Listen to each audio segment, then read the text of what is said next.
Hey all, here are OS Reviews. In this video, we are taking a revisited look at the Google Pixel 3 XL here in 2021. So this was a flagship from Google that came out in 2018, making it now 3 years old, but impressively, just like most of Pixel products, it still is supported with the latest software. In fact, this phone will get the latest Android 12.0 when that becomes available down the line. So just for reference, other phones that came out around the same time, including the Samsung Galaxy S9 and LG's G7, have stopped receiving OS updates around Android 10. So it's crazy that this phone, again powered by the same hardware coming out at the same time, is now 2 generations newer in terms of official software support. It's just due to planned obsolescence, manufacturers wanting you to upgrade to a newer phone, that they stop releasing those updates, which is a bit of a shame. So taking a closer look at the design of this phone, first of all, it is a little bit controversial because at the time, Google had implemented this rather deep-looking notch. To make matters worse, at the time Google were still trying to solve a few bugs and quirks, including an unfortunate one which allowed the phone to sprout new random notches on the sides of the screen, which is pretty funny in retrospect, but didn't paint the phone exactly in the best picture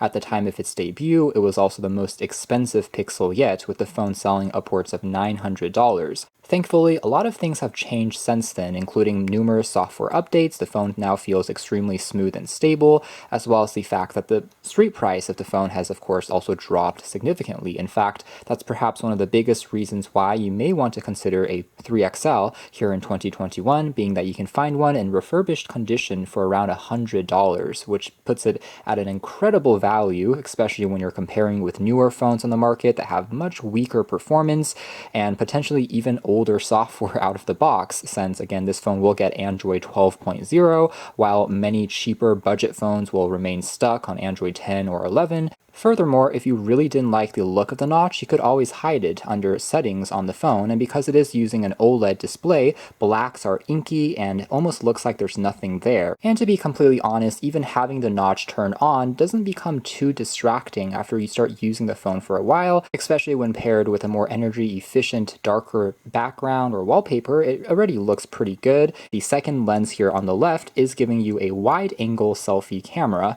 which admittedly can be handy if you're trying to capture more within a frame of shot without moving the phone further. The display that they've used here is also very high quality. They've actually chosen this AMOLED panel from Samsung that has a 2K resolution, and it's gorgeous in terms of the sharpness, the vividness, everything just pops out at you. The contrast levels are excellent. Even brightness is quite good, so if you're trying to view it under direct sunlight, things are still legible for the most part, and it was an improvement compared to the more mediocre display quality found on the Pixel 2 XL, which was made by LG at the time and had just a slightly more washed out appearance. Now, aside from housing the dual front-facing cameras, this notch also houses the earpiece as well as speaker, since this can act as a stereo speaker along with the second speaker located on the chin at the bottom there, which indeed the audio quality on the phone is quite good. One can argue that the Pixel phones have never been about having the most cutting-edge hardware design, but more about that software optimization experience, and that's really the area where, again, Google, a software company, shines. And kind of always been the case, even starting with the first generation Pixel. The 3XL was the first time where Google moved away from the traditional aluminum frame from on their earlier Pixel phones and migrated actually to a completely glass sandwich design. It still goes with this rather iconic visor look that's two-tone, but this bottom portion is not made out of metal, but rather still the same piece of glass. It's just been frosted. It resists fingerprints, and I actually like it quite a lot. It feels very premium. Also meant that the Pixel 3 line finally came with Qi wireless charging, so you could pop it onto any standard Qi charging mat to give it a quick top-up, which is very convenient. However, of course, glass does come with its compromises. For one, it is a more fragile material than metal, so this will crack more easily. Compared to the unibody metal frames from those previous phones, this is technically now 2 parts, a middle frame which is made out of metal, and then glued on is that glass back. Now on the back here, we also have the classic fingerprint scanner, so this was before any adoption of under-display fingerprint readers, and it's a very nice placement. It's comfortable, it's large, it's sensitive, and works pretty much 10 out of 10 times. And then again, of course, one part of the Pixel line's selling point is the camera quality, and even today, the 3XL's camera still holds up due to Google's amazing computational photography and using software to fine-tune their photos, even though on paper, again, in terms of hardware, they have only one sensor. So that does mean that if you're looking for a phone that has a wide-angle lens on the rear or a macro lens or a telephoto, you don't get any of those, but using this one primary camera sensor at 12 megapixels, you're able to work in a lot of magic. And on the spine is where you'll find access to a power key and a volume rocker, and both of these buttons are super clicky and tactile. I do think this is one noticeable improvement versus the Pixel 2's volume rocker, which did feel a little bit more mushy. Just like its predecessor, unfortunately does not come with a standard headphone jack, nor does it have a micro SD card to expand on the built-in memory. So if you're trying to use headphones, you have to rely on Bluetooth buds or use a Type-C dongle adapter. Unfortunate, but it is what it is at this point. And then on the topic of memory, it does mean you should probably pick the version or capacity that you need out of the box. So it comes with a base model of 64 gigs. It also has an upgraded 128 gig version. The 64 gig model, I would say, is surprisingly not as generous anymore in 2021 as you would expect. And I say that because after installing just some software updates, it's going to fill up around a quarter of the storage space just using the OS. But thankfully, the Pixel line, at least with the 3XL still, has unlimited storage to Google Photos. At least in high quality, that will be forever for the life of the device, and in the full resolution of the photos and videos, that unlimited backup will last until 2022. Really, that means the 35 gigs is available space for you to install any games or any other documents. The haptic engine of the Pixel 3 XL is also extremely solid, so anything in terms of vibrations, such as using the keyboard to type in things, just feels super sensitive and gives you a nice tactile sensation that's often omitted on cheaper devices.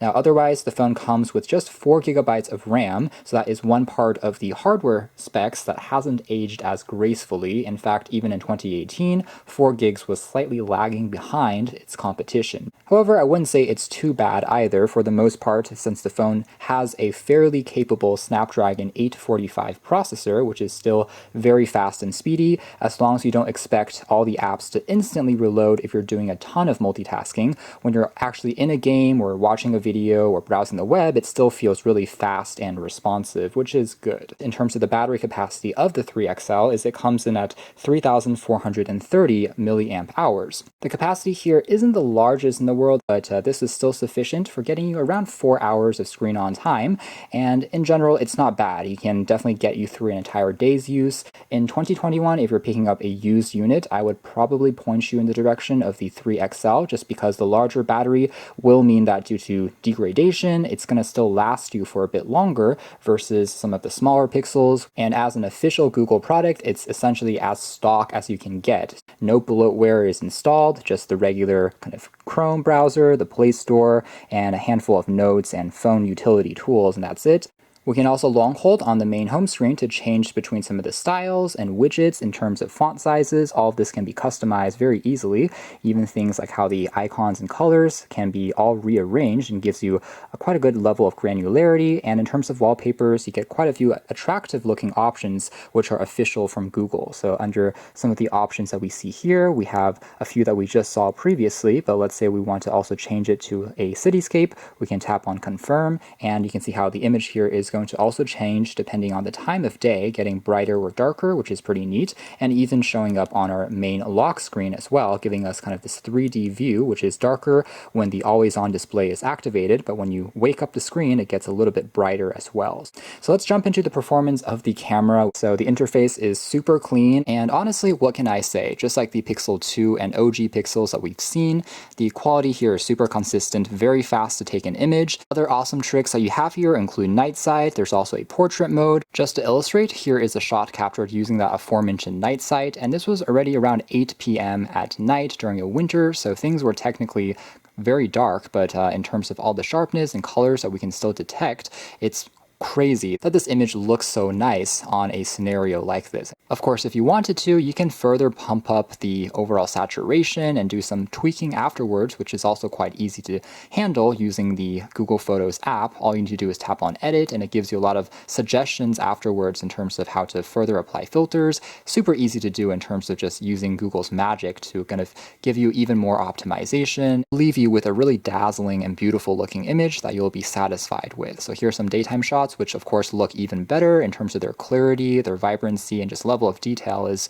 pretty crazy. It just looks super photogenic. And again, this is not really anything in terms of being framed or cropped, just snap and go. Here's an example of the zoom, by the way. So going into this particular shot using the digital zoom, it's about 5 times, so not quite as sharp as optical, of course, but it's also the first time on the Pixel 3 XL line where they tried to give you some software optimization on zoom. So even if you're a little bit shaky, it tries to still kind of clean up some of those edges artificially, and overall still looks quite good. And then, like I said, it goes without saying that also the front-facing camera remains top-notch using the exact same processing and algorithm powering the rear camera. Now, what's not so good on the Pixel line would be video recording quality. I mean, it's perfectly fine. You can capture up to 4K footage on the Pixel 3 XL, and it's definitely serviceable. If you want the best consistent video quality, that is one area where the iPhone and even some of the Sony smartphones and LG devices are known to be a little bit better in terms of having more support for advanced microphones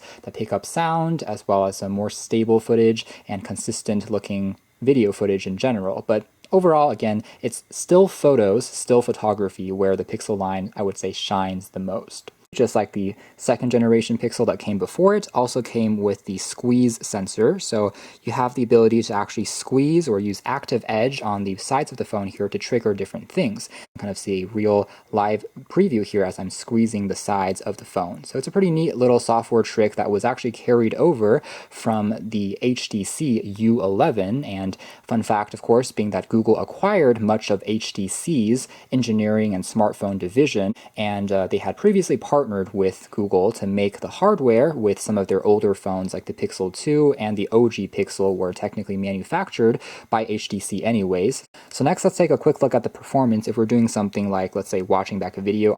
So the Wi-Fi reception strength, I was able to consistently get almost full bars, in fact, even though I'm a little bit further away from the router. Of course, it supports both 2.4G and 5G, and then when you're on cellular, this is a 4G LTE device. It was really before 5G took off. And as a whole, again, the experience is super fluid and responsive. When you are using it in the portrait mode, basically the top portion of the app is just taken up by this battery status and time and date. So again, it's not very disruptive at all to the overall media experience. And when you're trying to go and take a look at the full screen view, by default, it will play back like this. So there will be a little bit of asymmetry. There's still a bit of an extra bar at the bottom, but you can also pinch to get you a full screen view. But still, in this case, we can definitely notice a bit of a cutoff here because of that notch. And so in video playback applications, I would say turning off the notch in the settings would probably be your best fit. That's a little bit more symmetrical on the sides and can feel a bit more immersive, especially on such a high quality display that is fairly large as well at over 6 inches. And sound quality,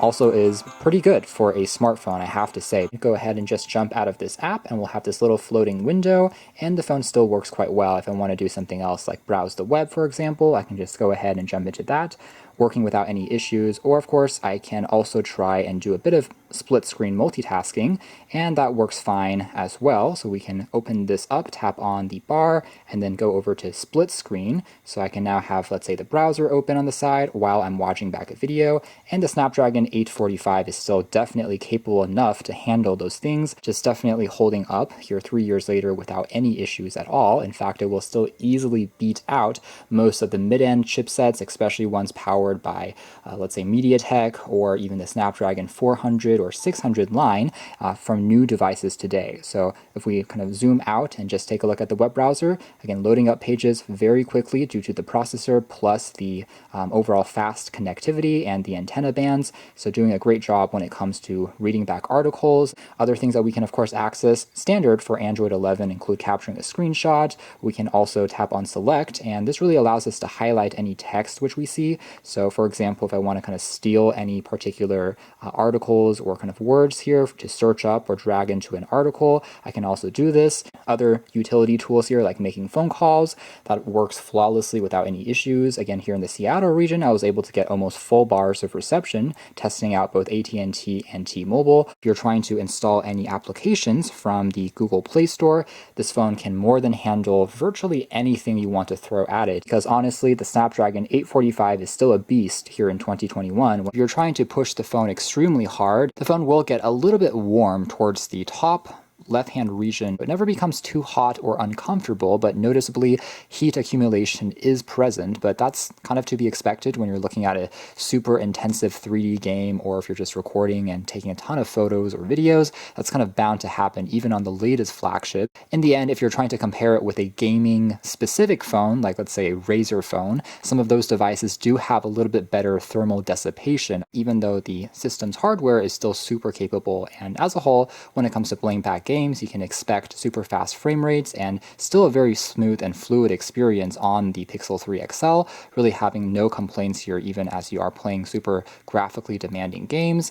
Coupled with the great speakers as well as the immersive large widescreen display still gives us a very nice experience. And so at the end of the day, I would say that the Pixel 3 XL remains an excellent value here at the end of 2021. Of course, newer devices will still have even more improvements as well as even faster processors and chipsets, but then the leap from Pixel 3 generation to Pixel 4 is another one where you have to almost double the price to pick up here in 2021. So this is really a super interesting kind of budget option now for the Pixel line that is, in my opinion, slightly more worth it than the OG and second gen Pixels, since the pricing, surprisingly, is not really that far apart. So you can check out more details if you're interested in the links down below, but for now that's been our video. Thanks for watching here at OS Reviews. That's been our revisited look at the Google Pixel 3 XL.